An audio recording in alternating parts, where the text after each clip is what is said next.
Buongiorno, bentrovati per il primo appuntamento con l'informazione di Telechiara, informazione ma anche attenzione al sociale, al territorio, alla cultura. Ne abbiamo accennato ieri, ne riparleremo oggi insieme al nostro ospite che è Marco Cavalli, direttore artistico di Libriamo 2010. Qualche cenno lo abbiamo già fatto ieri, ma è il caso che ne riparliamo perché si tratta di un evento di particolare rilevanza. È il più importante festival letterario del Veneto, ricordiamo ancora, si svolgerà a Vicenza e avrà una caratteristica molto interessante quest'anno perché è dedicato a Giovanni Comisso, allo scrittore Giovanni Comisso di Treviso. Con un intento anche molto particolare. Certo, perché quest'anno ricorre l'80° della pubblicazione dei Giorni di guerra di Comisso, che è uno dei libri più importanti sulla Grande Guerra. Sì, anche il più conosciuto, diciamo. dei suoi, e perché Comisso è stato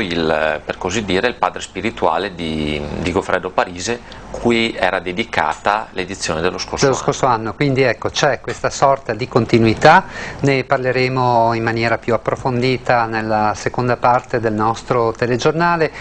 Intanto vediamo la cronaca, a cominciare dal fatto doloroso di cui ci siamo occupati anche ieri, la salma di Don Francesco Cassol, 52 anni, originario di Belluno e ucciso in Puglia da un cacciatore, esposta da questa mattina nella sua chiesa di Santa Maria Immacolata di Longarone. I funerali sono previsti per domani alle 15 nella cattedrale di Belluno, dove saranno celebrati dal vescovo di Belluno e Feltre, Monsignor Giuseppe Andric.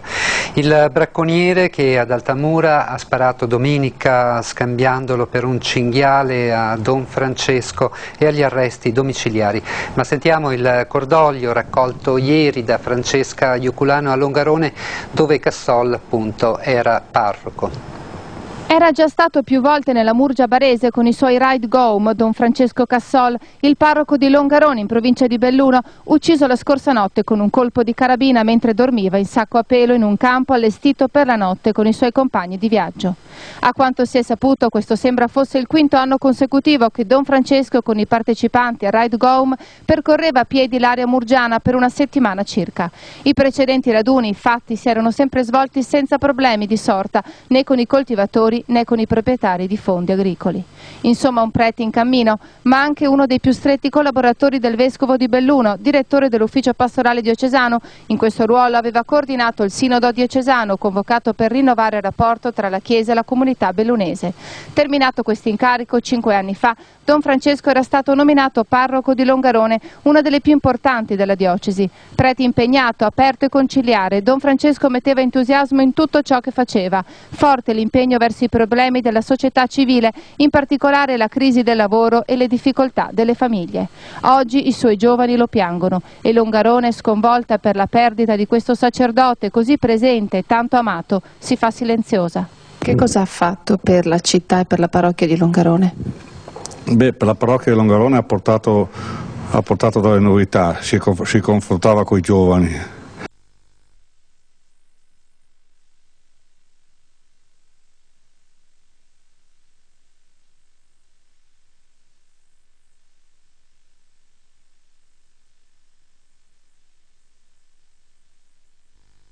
È un parroco che noi perdiamo immensamente come personaggio, come parroco, è una perdita enorme.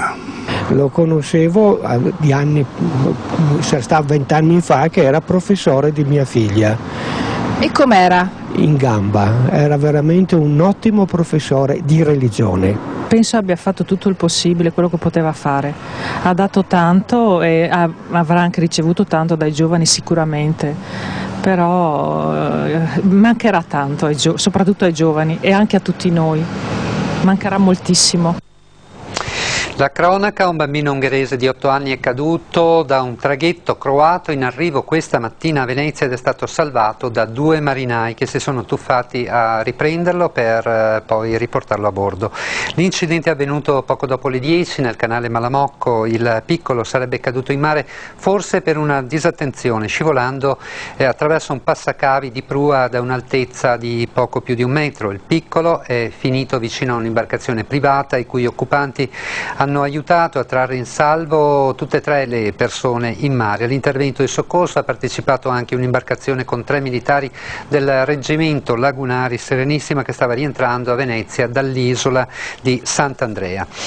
I carabinieri della stazione di Genova Nervi hanno arrestato un clochard padovano per un residuo di pena di 4 mesi per ricettazione firmato dal Tribunale di Trento. L'uomo, un padovano appunto di 37 anni pluripregiudicato con alle spalle già 15 anni di carcere per furti e rapine, si era trasferito da qualche settimana a Genova dove aveva deciso di cominciare una nuova vita insieme a una ventenne veneta di buona famiglia che si era invaghita di lui ed era fuggita da casa. E la polizia di Padova ha denunciato un cittadino cinese di 46 anni che gestiva in un appartamento del centro di Padova una vera e propria clinica abusiva. L'uomo è accusato di esercizio abusivo della professione medica, importazione e somministrazione non autorizzata di farmaci che vediamo appunto in queste immagini, farmaci sequestrati dalla polizia, ed è accusato anche di interruzione abusiva della gravidanza. Le indagini sono state avviate dalla squadra mobile di Padova dopo il ricovero in ospedale di una cinese con sintomi evidenti di interruzione di gravidanza. Sconcerto e rabbia, così l'ENPA, l'Ente Nazionale Protezione Animali, commenta le voci che darebbero l'orso Dino ucciso lo scorso luglio da un cacciatore per essere poi mangiato. Questa sarebbe la versione di cui si parla. Se si dovesse riscontrare che un esemplare di orso bruno è stato davvero ucciso sull'altopiano di Asiago dei 7 comuni, commenta in una nota l'associazione animalista, non mancheremo di sporgere denuncia e costituirci parte civile. L'orso Dino, quasi 2 quintali, sloveno di nascita, è scomparso dal Trentino da giugno e il suo collare non dà più segnali. Intanto nel santuario di San Romedio in Trentino ancora è atteso per metà settembre un altro orso bruno da oltre 3 quintali abruzzese d'adozione che vive nel Parco Nazionale d'Abruzzo, Lazio e Molise, ma non è marsicano bensì centro-europeo balcanico. Nell'Isontino la disoccupazione femminile è meno marcata di quella maschile. Il dato è emesso oggi in provincia alla presentazione della seconda edizione di bilancio di genere della provincia di Gorizia. Sono le donne a mantenere il nucleo familiare a fronte della perdita dell'occupazione da parte degli uomini. Nel 2009 sono state 641 le donne entrate in mobilità in provincia a fronte degli oltre 1030 uomini. La contrazione degli avviamenti invece riguarda entrambi i generi, si concentra tra i giovani fino ai 24 anni e nelle classi tra i 35 e i 44 anni. Ne abbiamo cominciato a parlare ieri e riprendiamo oggi un approfondimento sull'evento vicentino di questo fine settimana, Libriamo 2010, la più importante rassegna letteraria che si svolgerà da venerdì a domenica. Quinta edizione dedicata, come avete detto in apertura, a Giovanni Comisso, edizione quella di Libriamo 2010 che è direttore artistico appunto da Marco Cavalli, che è qui con noi in studio. Allora Marco, questa edizione, ricordiamo ancora per chi non ci avesse ascoltato ieri, ricordiamo ancora quali sono i momenti principali. Sì, allora sono 3 giorni, vanno dal venerdì 27 a domenica 29.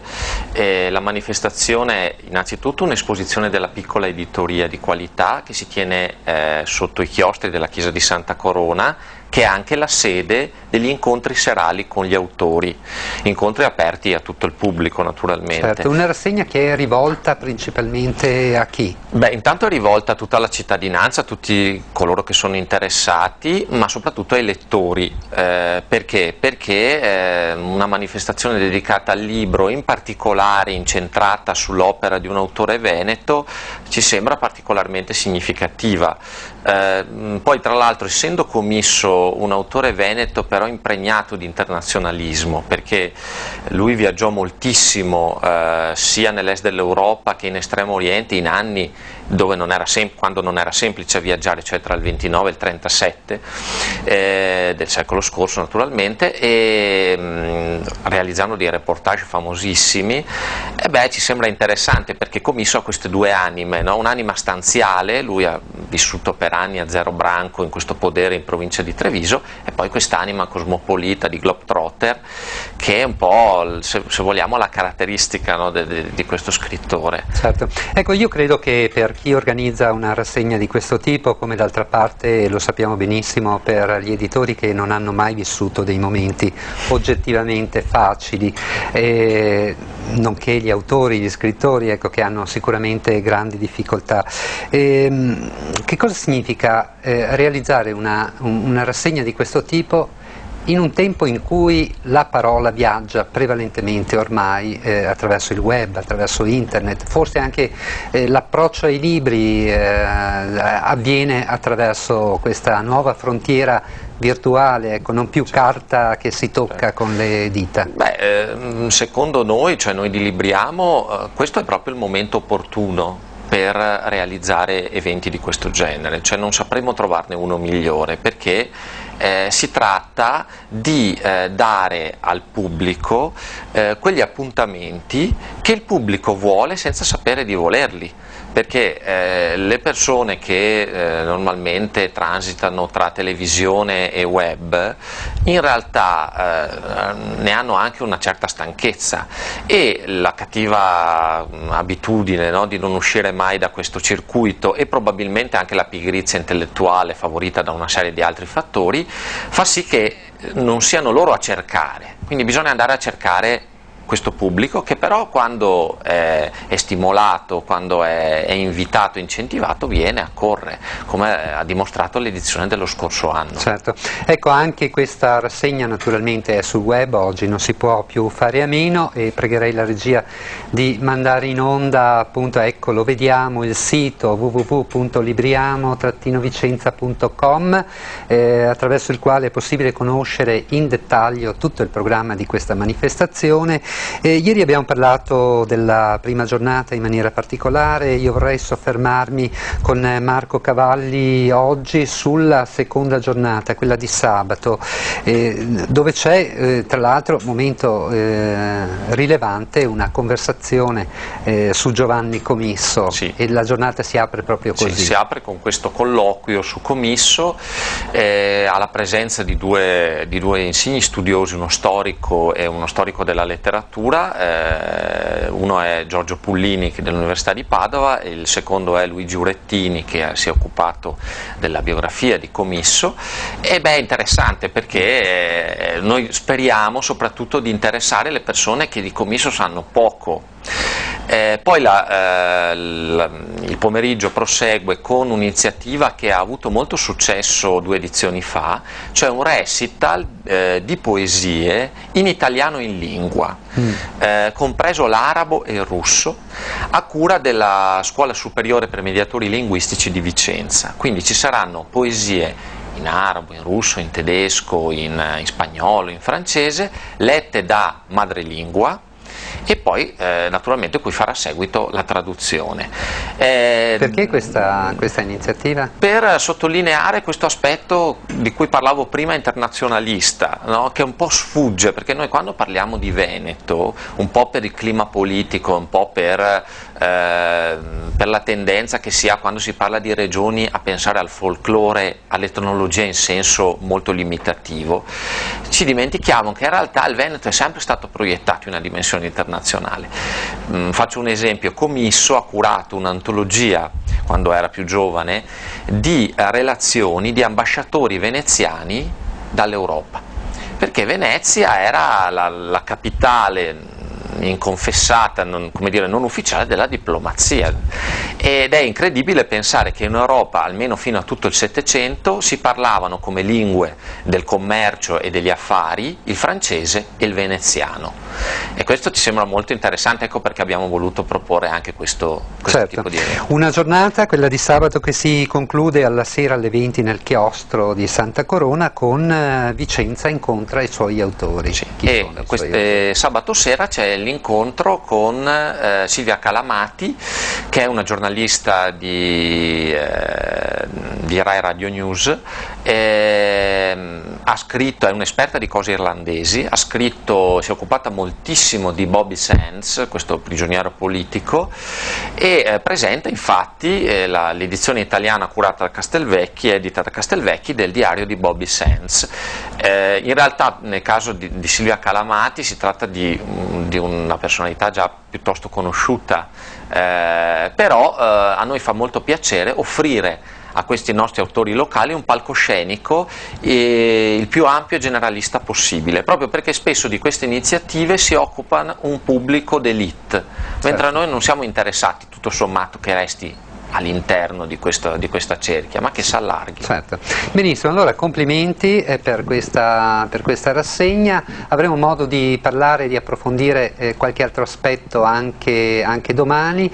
Ricordate appunto che c'è questo sito web www.libriamo-vicenza.com, dove potete avere tutto il calendario delle singole manifestazioni, che non sono soltanto incontri, ma c'è anche un laboratorio, oltretutto letterario, ecco, per cui insomma ci sono tante occasioni veramente per accostare questo mondo. Grazie per averci seguito e buona continuazione di giornata.